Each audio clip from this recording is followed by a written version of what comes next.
অনেক দিন আগের কথা। পাহাড় আর নদীর ঘেরা একটি ছোট্ট গ্রাম ছিল। সেই গ্রামে এক গরিব পরিবারে বাস করত রিমা ও তার ছেলে রবি। তাদের ঘর ছিল খুবই ছোট, কিন্তু তাদের মন ছিল খুবই বড়। রবি দিনমজুরি করে তাদের মা ও ছেলের সংসার চালাতো। সেই গ্রামের মানুষ জানতো রবি ও তার মা খুব সৎ ও দয়ালু। মা, তোমার থালা কোথায়? তুমি খাবে না? আজ ঘরে খুব অল্প চাল ছিল, সেইটুকুই রান্না করেছি। বাবা, তুই খেয়ে নে, তোকে যে পুরো দিন কাজ করতে হয়। তুমি চিন্তা করো না মা, আজ কাজের কিছু টাকা পাবো, আসার সময় চাল ডাল সবকিছু নিয়ে আসবো। ঠিক আছে বাবা, এখন তাড়াতাড়ি খেয়ে নে, কাজে যাওয়ার সময় হয়ে যাচ্ছে। মা, তোমার থালা আনো, এখানে অনেক ভাত আছে, আমরা দুজনে খেতে পারবো। আগে তুই খেয়ে নে, পরে আমি খেয়ে নেব। আর শুন বাবা, আসার সময় রান্নার জন্য কিছু কাঠ নিয়ে আসবি, ঘরে যে একটুকুরো কাঠ নেই। ঠিক আছে মা, আমি নিয়ে আসবো। চারদিকে এত অন্ধকার হয়েছে, মনে হচ্ছে আজ খুব বেশি বৃষ্টি হবে লাগছে। বাড়ি যাওয়ার আগেই বৃষ্টি চলে আসবে, তাড়াতাড়ি চলে যাই, না হলে বৃষ্টিতে পুরো ভিজে যাব। রবি তাড়াতাড়ি বাড়ি চলতে থাকে। চারিদিকে ঘূর্ণি বাতাস বইছে, সাথে বিদ্যুৎ চমকাচ্ছে। মনে হচ্ছে পুরো গ্রাম কেঁপে উঠছে। সন্ধ্যা নামার আগেই ভয়ঙ্কর ঝড় শুরু হয়ে যায়। ভাগ্যিস ঠিক সময় ফিরে এসেছিস। হ্যাঁ মা, আরও একটু দেরি হলেই পুরো ভিজে যেতাম। বাবা, এই নে, গামছাটা দিয়ে গা মুছে নে, আমি তাড়াতাড়ি রান্না বসিয়ে দেই। ঠিক তখনই এক বৃদ্ধ লোক ঝড়ের মধ্যে দিয়ে রিমার ঘরের দরজার সামনে এসে দাঁড়ায়। মা, মনে হচ্ছে কে যেন দরজায় ঠুকি দিচ্ছে, তুমি কি শুনতে পাচ্ছ? হ্যাঁ, তাই মনে হচ্ছে। এই ঝড়ের মধ্যে আবার কে আসবে? কেউ কি আছেন? আমাকে একটু আশ্রয় দেবেন?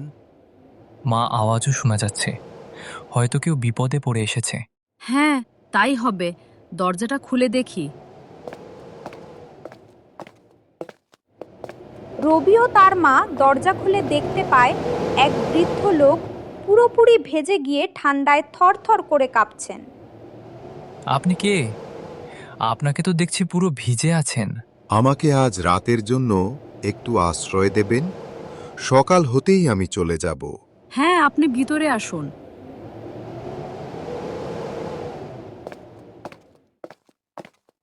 আমাদের ঘরটি অনেক ছোট, আপনি কি এইভাবে রাত কাটাতে পারবেন?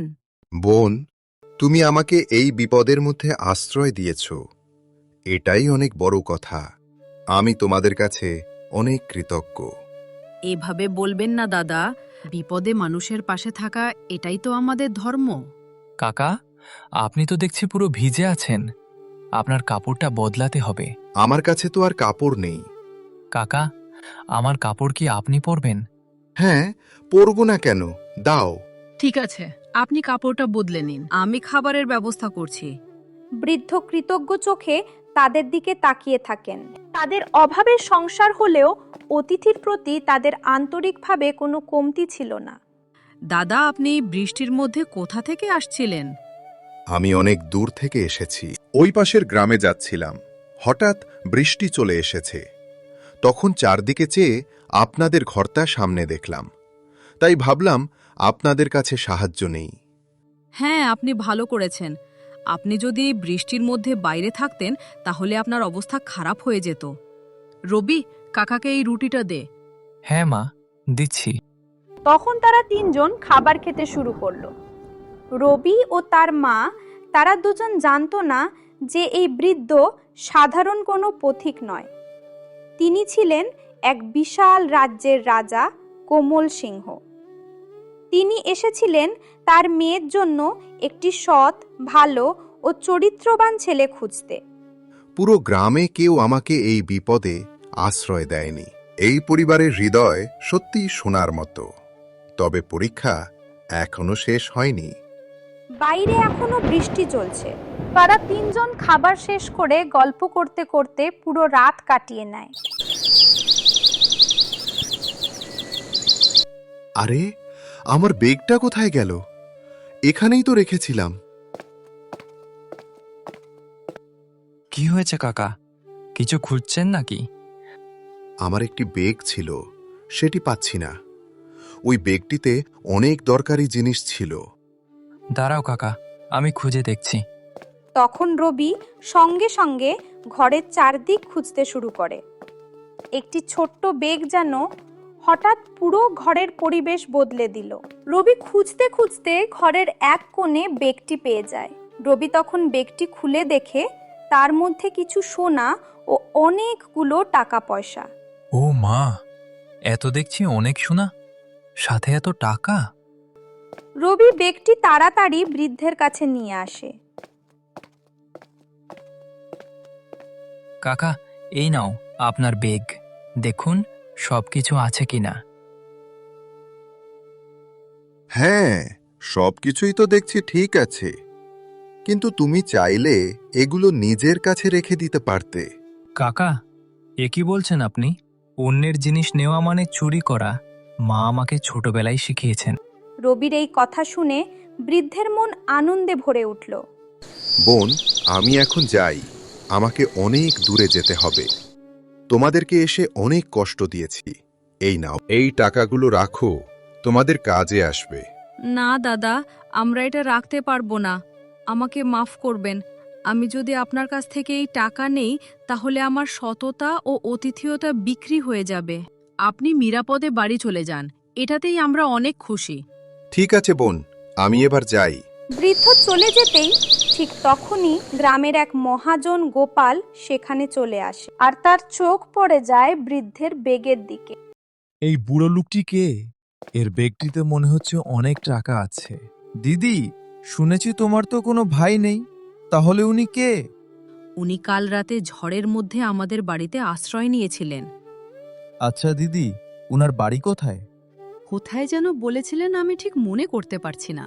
তো তুমি কোনো কাজে এসেছো নাকি? না দিদি, তোমাদের বাড়ির সামনে দিয়ে যাচ্ছিলাম, ভাবলাম বলেই যাই রবিকে জমিটা কুড়ে দিতে। ঠিক আছে দাদা। গোপাল কাকা, আমি আজই জমি করে দিয়ে আসব।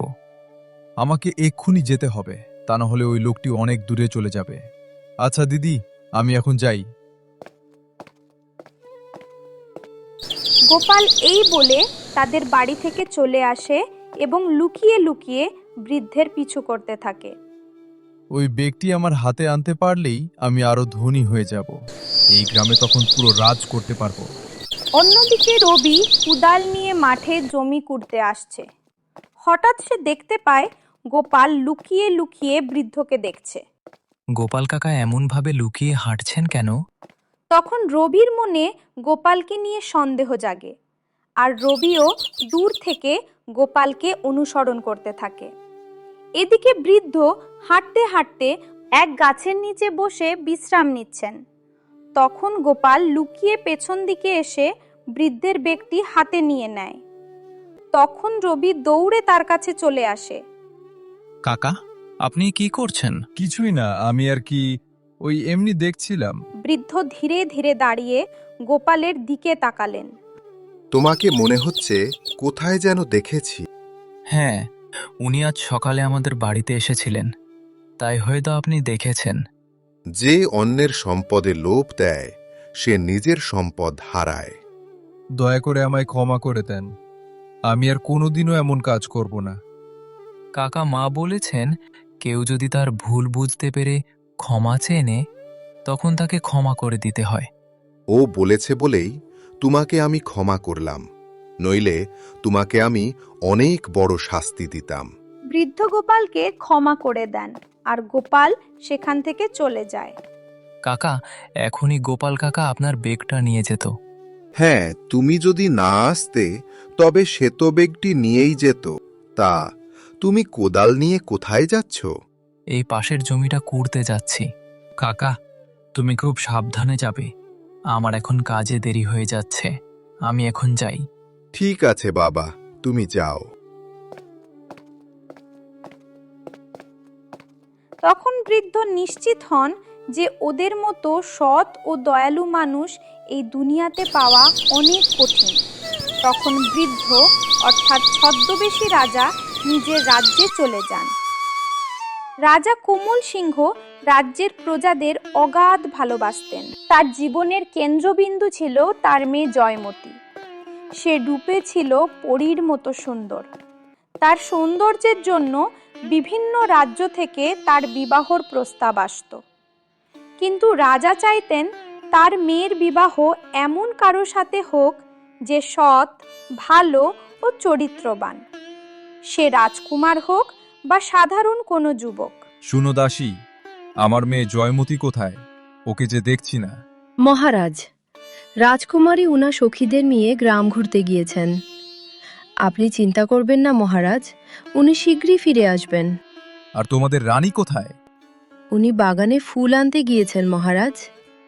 যাও, রানীকে গিয়ে বার্তা পাঠাও, মহারাজ অপেক্ষা করছেন।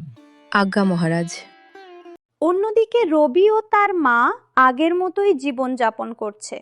এদিকে জয়মতী তাদের সখীদের নিয়ে গ্রাম দেখতে এসেছে।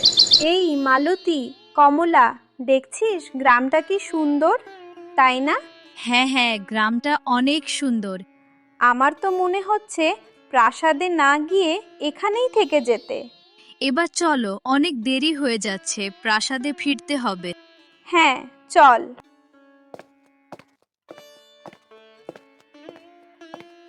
মহারাজ, আমাদের কন্যার বিবাহের সময় হয়েছে, ওকে এবার বিবাহ দিতে হবে।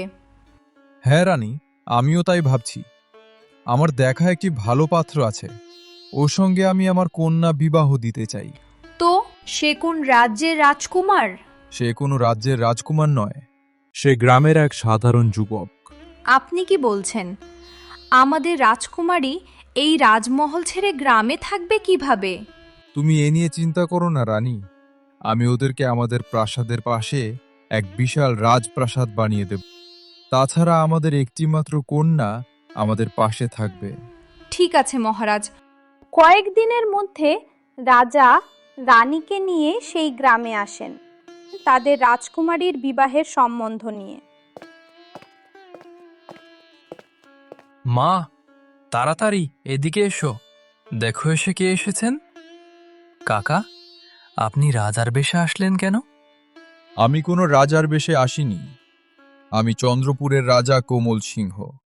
হ্যাঁ, কয়েক মাস আগে আমি আপনাদের বাড়িতে ছদ্মবেশে এসেছিলাম। এসব আপনি কি বলছেন? আপনি চন্দ্রপুরের মহারাজ।